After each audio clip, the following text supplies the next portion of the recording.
പ്രിയരെ, ഇന്നത്തെ വചനചിന്തയിലേക്ക് നിങ്ങൾ ഓരോരുത്തരെയും സ്വാഗതം ചെയ്യുകയാണ്.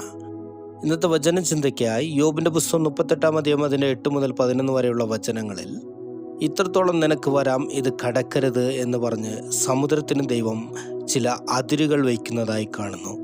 ഇന്ന് പ്രപഞ്ചത്തിലുള്ള സകലതും ദൈവം വെച്ചിരിക്കുന്ന അതിനകത്തു കൂടെ തന്നെയാണ് സഞ്ചരിക്കുന്നത്. സൂര്യനും ചന്ദ്രനും നക്ഷത്രങ്ങളും എല്ലാം ദൈവം വെച്ചിരിക്കുന്ന അതിനകത്ത് തന്നെ സഞ്ചരിക്കുന്നു. അതുപോലെ തന്നെ സമുദ്രം ദൈവം വെച്ചിരിക്കുന്ന അതിരിനകത്ത് നിൽക്കുന്നു. എന്നാൽ എപ്പോഴെങ്കിലും സമുദ്രം തൻ്റെ അതിരുകൾ ലംഘിക്കുമ്പോൾ ഭൂമിയിൽ മനുഷ്യരുടെ ജീവിതം വലിയ അപകടത്തിലാക്കുന്നു. ഇതുപോലെ തന്നെ ദൈവം മനുഷ്യനും ചില അതിരുകൾ വെച്ചിട്ടുണ്ട്. ഓരോ വ്യക്തിയുടെയും ജീവിതത്തിൽ അവൻ എങ്ങനെ ജീവിക്കണം എന്നുള്ളതിന് ദൈവം ചില അതിരുകൾ കുറിച്ചിരിക്കുന്നതായി നാം വേദത്തിൽ കാണുന്നു. ഒരു വ്യക്തി എവിടെയെല്ലാം പോകണം, എവിടെയെല്ലാം പോകരുത്, ആരോട് ബന്ധം വയ്ക്കണം, എങ്ങനെ സംസാരിക്കണം, എങ്ങനെ പ്രവർത്തിക്കണം, എങ്ങനെ ജീവിക്കണം എന്നതിനെല്ലാം ദൈവം ചില അതിരുകൾ വെച്ചിരിക്കുന്നതായി നാം വചനത്തിൽ കാണുന്നു.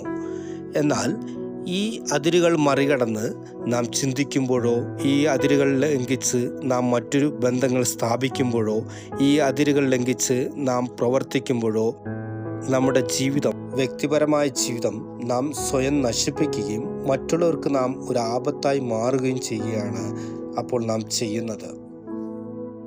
റോഡിൽ ട്രാഫിക് നിയമങ്ങൾ ലംഘിക്കുന്ന വ്യക്തി സ്വയം അപകടത്തിലാവുകയും മറ്റുള്ളവരെ അപകടത്തിൽപ്പെടുത്തുകയും ചെയ്യുന്നത് പോലെ തന്നെയാണ് ദൈവം നമുക്ക് മുന്നിൽ വച്ചിരിക്കുന്ന അതിരുകൾ നാം ലംഘിക്കുമ്പോൾ ഉണ്ടാകുന്ന അവസ്ഥ. അതുകൊണ്ട് തന്നെ ഈ ദിവസത്തിലും നാം ഏതെല്ലാം തലത്തിൽ ദൈവം വെച്ചിരിക്കുന്ന അതിരുകൾ മാറി എത്ര ദൂരം സഞ്ചരിച്ചിട്ടുണ്ട്, ഇന്നും നാം ദൈവം വെച്ചിരിക്കുന്ന അതിനകത്ത് തന്നെയാണോ, നാം ആ അതിരുകൾ വിട്ട് എത്ര ദൂരത്താണ് എന്ന് തിരിച്ചറിഞ്ഞ് ദൈവം വെച്ചിരിക്കുന്ന ആ അതിനകത്തേക്ക് തിരികെ വരിക. നിങ്ങളുടെ ജീവിതം ദൈവം ഒരു അനുഗ്രഹമാക്കി മാറ്റും. നിങ്ങളുടെ ജീവിതം അനേകർക്കൊരു അനുഗ്രഹമായി തീരുകയും ചെയ്യും. ആമേൻ.